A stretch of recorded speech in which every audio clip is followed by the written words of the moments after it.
Hi കൂട്ടുകാരെ, പുതിയൊരു വീഡിയോയിലേക്ക് എല്ലാവർക്കും സ്വാഗതം. അങ്ങനെ അമീറിനെ അർജുൻ വെല്ലുവിളിച്ചും കൊണ്ട് ഇനിയൊന്നും പറയാനില്ലേ, നേരത്തെ എന്തൊക്കെ വീരവാദങ്ങളാണ് താൻ മുഴക്കിയത് എന്ന ആ ഒരു സംസാരം അർജുൻ സംസാരിച്ചതിന് ശേഷം ശാലിനി വിഷ്ണുവിനെ നോക്കണിട്ട്. അപ്പോൾ വിഷ്ണു നല്ല ഭയത്തോടു കൂടി നിൽക്കുമ്പോൾ വിഷ്ണുട്ടാ ഭയപ്പെടേണ്ട, ഞാനുണ്ട് എന്ന് കണ്ണുകൾ കൊണ്ട് പറയുന്നു കേട്ടോ. പിന്നീടാണെങ്കിലും ശാലിനി കാര്യങ്ങളെല്ലാം പറയണം. അതായത് കഴിഞ്ഞ കഥ ആ വീഡിയോ അവർക്ക് മുന്നിൽ കാണിച്ചു കൊടുക്കണം, കോടതിക്ക് മുന്നിൽ ആ വീഡിയോ കാണിച്ചു കൊടുക്കുമ്പോൾ ആ ഒരു സീനാണ് കേട്ടോ. അതായത് ശാരദാമ്മ ഊണ് കൊടുക്കുന്നത് ആ കോൺസ്റ്റബിൾ മേശപ്പുറത്ത് വെക്കുമ്പോൾ അവിടെ CI ചന്ദ്രബോസ് എത്തുന്നു. പക്ഷേ യാദൃശികമായി വേറെ ഒരു കോൺസ്റ്റബിൾ ഇത് കാണുകയാണ്. അങ്ങനെ അയാൾ ഒരു പോലീസുകാരനായതുകൊണ്ട് തന്നെ സംശയം തോന്നി അയാൾ തൻ്റെ മൊബൈൽ പകർത്തുന്ന ആ ഒരു സീനാണ് കേട്ടോ. അതായത് ചന്ദ്രബോസ് ആ ചോറ് തുറന്ന് അതിലോട്ട് കുറേ ഗുളികകൾ പൊടിച്ചിട്ട് പിന്നീട് ആ ചോറ് വിഷ്ണുവിന് നൽകുന്ന ആ ഒരു സീൻ കേട്ടോ. ഇതെല്ലാം കോടതിക്ക് മുന്നിലാണ് കാണുന്നതിനോട് കൂടി ചന്ദ്രബോസ് ഇങ്ങനെ തൻ്റെ കൈ ദേഹത്തോട്ട് അടിക്കുന്നുണ്ട് കേട്ടോ. അപ്പോൾ ഈ സമയം ഈ ഒരു വീഡിയോ എടുത്തിട്ടുണ്ട്. ശാലിനി വിഷ്ണുവിനെ ഹോസ്പിറ്റലിൽ നിന്നും ആക്കിയതിന് ശേഷം അവിടെ നിന്നും വിഷ്ണുവും ശാലിനിയുമായി ഒരുമിച്ച് സംസാരിച്ച് ആ പോകുന്ന ആ ഒരു സീന് കാണുമ്പോൾ ആ കോൺസ്റ്റബിളിന് സങ്കടമാവണം കേട്ടോ. അപ്പോൾ മാഡത്തിനോട് ഒരു കാര്യം പറയാനുണ്ട്, എന്താ താങ്കൾ പറഞ്ഞോളൂ എന്ന് അയാളോട് പറയുമ്പോൾ മേഡം കുറച്ചങ്ങ് മാറി നിന്ന് സംസാരിക്കണം, അത്രയും സീക്രട്ടായ ഒരു കാര്യമാണ് എന്ന് പറയണം, അത്രയും രഹസ്യമാണെന്ന് പറയുമ്പോൾ തീർച്ചയായും മാറി നിൽക്കാം എന്ന് പറഞ്ഞ് ശാലിനി മാറി നിൽക്കുകയാണ്. അങ്ങനെ ഈ വീഡിയോ ശാലിനിക്ക് മുന്നിൽ ആ കോൺസ്റ്റബിൾ കാണിച്ചു കൊടുക്കുകയാണ്. CI ചന്ദ്രബോസിനെ പോലെയുള്ള ആളെ പേടിക്കണം, കാരണം അയാൾ എന്നെ കൊല്ലാൻ പോലും മടിക്കില്ല, അതാണ് ആൾ. അതുകൊണ്ട് പേടിച്ചിട്ട് മാം ഞാനിത് കാണിക്കണോ വേണ്ടേ എന്ന് കരുതി ഇത്രയും ദിവസം കാണിക്കാതിരുന്നത്. പക്ഷേ മാഡത്തിൻ്റെ ഭർത്താവിൻ്റെയും സ്നേഹം കാണുമ്പോൾ അതിന് മുന്നിൽ ഞാൻ വല്ലാതെ അങ്ങ് ചെറുതായി, അതുകൊണ്ട് തന്നെ മാഡത്തിന് ഇത് കാണിക്കണമെന്ന് പറയുമ്പോൾ അയാളോട് പറയണം, നീ ഒരു പേടിയും പേടിക്കണം, ഞാനൊരു ജില്ലാ കളക്ടറാണ്, ജില്ലാ മജിസ്ട്രേറ്റാണ്, അതിൻ്റെ ആ അധികാര പദവിയിൽ വെച്ച് തന്നെ ഇങ്ങനെ ഒരുത്തൻ ഇനി പോലീസിൽ വേണ്ട എന്ന തീരുമാനം ശാലിനി പറയുന്നു കേട്ടോ.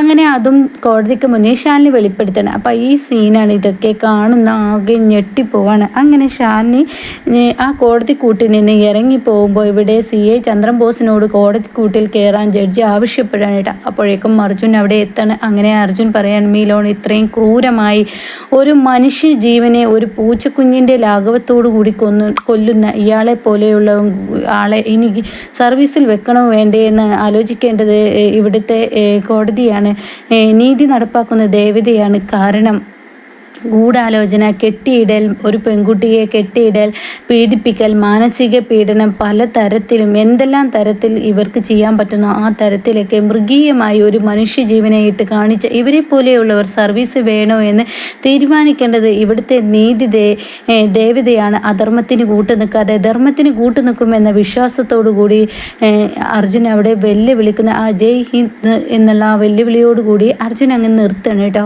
ഇത് കേൾക്കുന്ന മധുഷിയും പിന്നീട് ഈ പറയുന്ന CI ചന്ദ്രബോസിനെ മുട്ടുവിറക്കുന്നുണ്ട്. എന്നാൽ ശാലിനിയെ ആണെങ്കിലോ ഇങ്ങനെ വിഷ്ണുവിനെ നോക്കുകയാണ്. വിഷ്ണു തിരിച്ചും. പിന്നീട് വിഷ്ണു തൻ്റെ കൈയൊന്ന് മടക്കി പിടിക്കുകയാണ്. കാരണം തൻ്റെ കൈ മുറുക്കി പിടിച്ച ആ ഒരു സീന് വിഷ്ണുവിൻ്റെ മുന്നിൽ ഓർമ്മ വരികയാണ്. CI ചന്ദ്രബോസിൻ്റെ മുഖത്ത് നോക്കിയിട്ടാണ് കേട്ടോ കൈ മടക്കുന്നത്.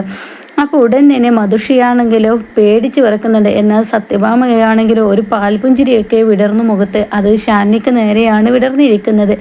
അങ്ങനെ പിന്നീട് ഈ കോടതി വിധി എഴുതാണ്. അതായത് ഇത്രയും മൃഗീയമായ ഒരു പെൺകുട്ടിയെ പീഡിപ്പിക്കുകയും ഗൂഢാലോചന നടത്തുകയും സംഘം ചേർന്ന് തട്ടിക്കൊണ്ടുപോവുകയും ഒളിത്താമസിപ്പിക്കുകയും ഒക്കെ ചെയ്ത ഇവരെ പോലെയുള്ള മധുശ്രീ എന്ന് പറയുന്ന സ്ത്രീക്ക് 14 ദിവസം കോടതി റിമാൻഡിൽ ചെയ്യുന്നു എന്ന് പറയാനിട്ടോ.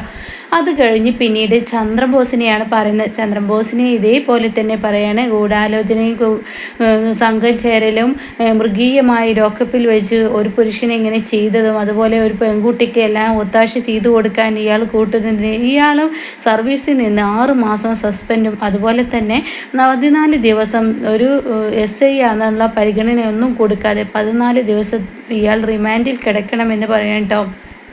ഇത് കേൾക്കുന്ന CI ചന്ദ്രബോസിന് വാക്കുകളിൽ ഈശ്വര പെട്ടല്ലോ, ഞാൻ ഇനി എന്ത് ചെയ്യുമെന്ന ആ ഭയപ്പാടിലിങ്ങനെ നിൽക്കുമ്പോൾ ഉടൻ തന്നെ അവിടെ വിഷ്ണു പറയണേ, എടോ താൻ 14 ദിവസമല്ലേ സെല്ലിൽ കിടക്കത്തുള്ളൂ, അത് കഴിഞ്ഞ് താൻ പുറത്തിറങ്ങില്ലേ, വിഷ്ണുവിൻ്റെ കൈക്കരുത്ത് നീ കാണിടോ എന്ന് പറയുന്നു കേട്ടോ. ഇതേ സമയം ചന്ദ്രബോസ് ഒന്ന് പേടിക്കുന്നുണ്ട്. പിന്നീട് കാണിക്കുന്ന വിഷ്ണുവിനെയും ശാലിനിയാണ്. അവരിങ്ങനെ കോടതി മുറ്റത്ത് നിൽക്കുന്നു. അപ്പോൾ വിഷ്ണു പറയാണ്, ശാലിനി ഇതിനൊക്കെ നന്ദി പറയേണ്ടത് എന്നോടാണെന്ന് പറയുമ്പോൾ ഒരിക്കലുമല്ല വിഷ്ണുവേട്ട. ഇതിനൊക്കെ നന്ദി പലവരോടും പറയാനുണ്ട്. ഞാൻ മാത്രമല്ല വിഷ്ണുവേട്ടനെ പുറത്തിറങ്ങാൻ സഹായിച്ചത്. ആ നിൽക്കുന്ന അനു, അർജുനേട്ടൻ, പിന്നെ മറ്റുള്ളവർ, അങ്ങനെ എല്ലാവരുടെയും സഹായത്തോടു കൂടിയാണ് എൻ്റെ വിഷ്ണുവേട്ടൻ എൻ്റെ മുന്നിലെത്തിയത്. പിന്നെ അനു ആണ് മെയിൻ സഹായം ചെയ്തത്. ഞാൻ ഓരോ നിർദ്ദേശങ്ങൾ കൊടുക്കുന്നതിനനുസരിച്ച് അവൾ അപ്പൊക്കെ എന്നെ വിവരം അറിയിക്കുമായിരുന്നു. അവളുടെ മിടുക്ക് തന്നെയാണ് എന്ന് അവിടെ പറയുന്നു കേട്ടോ. അങ്ങനെ ഈ ഒരു വാക്ക് കേൾക്കുമ്പോൾ ഒരുപാട് സന്തോഷമാവാണ്. ഈ സമയം ശാലിനിയാണെങ്കിൽ എനിക്ക് എൻ്റെ വിഷ്ണുവേട്ടനെ പുറത്തിറക്കുക എന്നുള്ളത് എൻ്റെ ലക്ഷ്യമാണ്, അതുകൊണ്ട് ഞാൻ ഇറക്കുക തന്നെ ചെയ്യുമെന്ന് പറയുമ്പോഴാണ് കാർത്തിക വരുന്നത്. കാർത്തികയെ കാണുമ്പോൾ വിഷ്ണുവും ശാലിനിയും വളരെ ദയനീയമായി നോക്കുമ്പോൾ കാർത്തിക മാപ്പ് പറയണേ, എന്നോട് നിങ്ങൾ രണ്ടുപേരും ക്ഷമിക്കണം. നിങ്ങളുടെ ജീവിതത്തിൽ ഒരു കല്ലുകടി പോലെ ഞാനുണ്ടായിരുന്നു. നിങ്ങളെ ഒരുപാട് ദ്രോഹിച്ചു ഞാൻ. അതിനൊക്കെ നിങ്ങളോട് ഞാൻ ക്ഷമ ചോദിക്കുന്നു. അതുകൊണ്ട് നിങ്ങൾ എന്നോട് ക്ഷമിക്കണം. ഇനി എനിക്കൊരു തെറ്റ് പറ്റിയില്ല. എനിക്ക് ജീവിതം തിരിച്ചു തന്നത് ശാലിനിയാണ്. ശാലിനി ഇല്ലായിരുന്നെങ്കിൽ ഒരിക്കലും ഞാൻ ജീവിതത്തിലോട്ട് വന്നില്ലായിരുന്നു.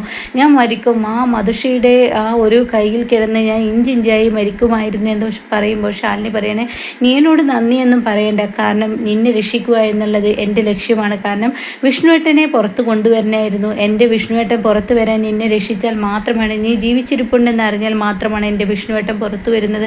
അതുകൊണ്ട് ഞാൻ എൻ്റെ കടമ ചെയ്തു എന്നിങ്ങനെ പറയാണ് കേട്ടോ. അപ്പോൾ ഈ സമയം വിഷ്ണു പറയണ കാർത്തികയോട് പറയണേ, തെറ്റും ശരിയും എന്തെന്ന് വേർതിരിച്ചറിയാനുള്ള ആ കഴിവിന് എന്നിലുണ്ടായല്ലോ. അതുകൊണ്ട് തന്നെ നീ സുഖമായി ജീവിക്കണം. അപ്പോൾ ശാലിനി പറയണം, ശരിയാണ്, അർഷനുമായി നീ സുഖമായി ജീവിക്കണം.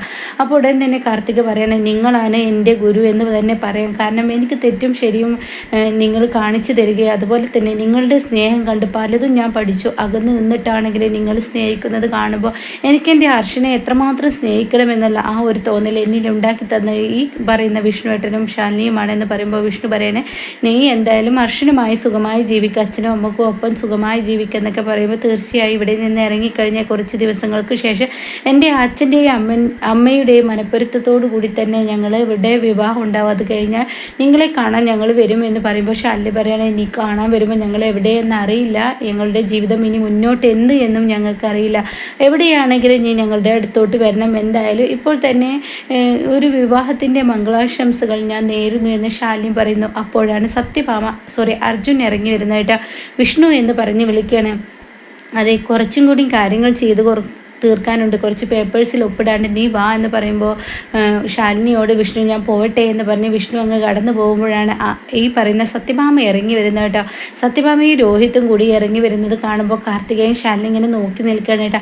അപ്പോൾ സത്യഭാമയുടെ മുന്നിൽ ഇങ്ങനെ കാർത്തിക കൈകൂപ്പാണ്, സത്യഭാമ എന്നോട് ക്ഷമിക്കണം, സത്യഭാമയോട് ഞാൻ തെറ്റ് ചെയ്തു എന്ന് എനിക്കറിയാം, പക്ഷേ ഇവിടെ ശാലിനിയാണ് ശരി, സത്യഭാമയെ എന്നെ സ്നേഹിച്ചതുപോലെ ഇവളെയും സ്നേഹിക്കണം. അപ്പോൾ സത്യഭാമ പറയണം, മോളെ നിന്നെ എനിക്ക് ഒരുപാട് ഇഷ്ടമായിരുന്നു.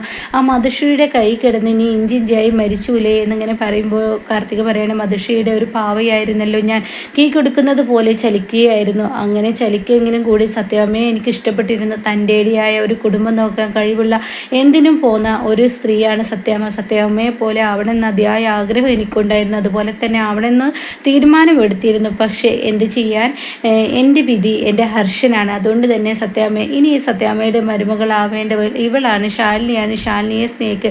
ശാലിനി ഇല്ലായിരുന്നെങ്കിൽ വിഷ്ണുവും ഞാനൊന്നും പുറത്തു വരില്ലായിരുന്നു എന്നിങ്ങനെ കാർത്തിക പറഞ്ഞിട്ട്, ശരി മോളെ എന്നൊക്കെ പറഞ്ഞ് കാലിൽ തൊട്ട് അനുഗ്രഹം വാങ്ങുമ്പോൾ ഇതെന്തിനാ എന്ന് സത്യാമ്മ ചോദിക്കുക. അപ്പോൾ ഉടൻ തന്നെ സത്യാമ്മയുടെ കാൽ പിടിച്ച് അനുഗ്രഹം വാങ്ങിയാണ് സത്യാമ്മയുടെ വീട്ടിലോട്ട് ഞാൻ വന്ന് കയറിയത്. പക്ഷേ ഇനി പോകുമ്പോഴും അതേപോലെ അനുഗ്രഹം വാങ്ങി ഞാൻ പോകുന്നതെന്ന് പറഞ്ഞ് കാർത്തിക യാത്രയാവുന്നു കേട്ടോ. പിന്നീട് കാണിക്കുന്നത് പപ്പിയാണ്. പപ്പി ഇങ്ങനെ കാത്തിരിക്കുകയാണ്. അപ്പോൾ രാഘവന് ഉമ്മറത്തിരിക്കുന്നുണ്ട്. നീ ആരെ ഇങ്ങനെ നോക്കിയിരിക്കുന്നത്? വേറെ ആര്? എൻ്റെ വിഷ്ണു അച്ഛനെ ഞാൻ നോക്കിയിരിക്കുന്നത്.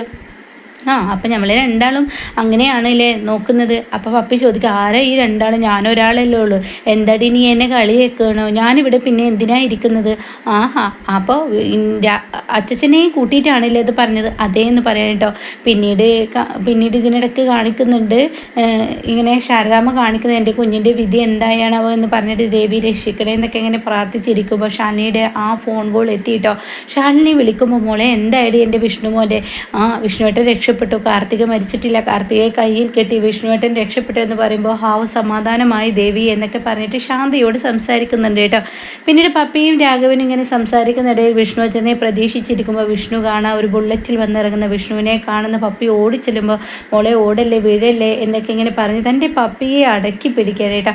അപ്പോൾ ഈ ഒരു സീനിലാണ് എപ്പിസോഡ് നിർത്തിയിരിക്കുന്നത്. ഇനി എന്തായാലും വിഷ്ണു ആ വീട് വിട്ട് ഇറങ്ങുന്ന ആ ഒരു സീന് കുറച്ച് ഭാഗം ഞാൻ ഇന്നത്തെ രാവിലത്തെ റിവ്യൂവിൽ പറഞ്ഞിട്ടുണ്ട്. ബാക്കി ഭാഗം നാളെ അതിരാവിലെ തന്നെ ചാനലിടാം കേട്ടോ.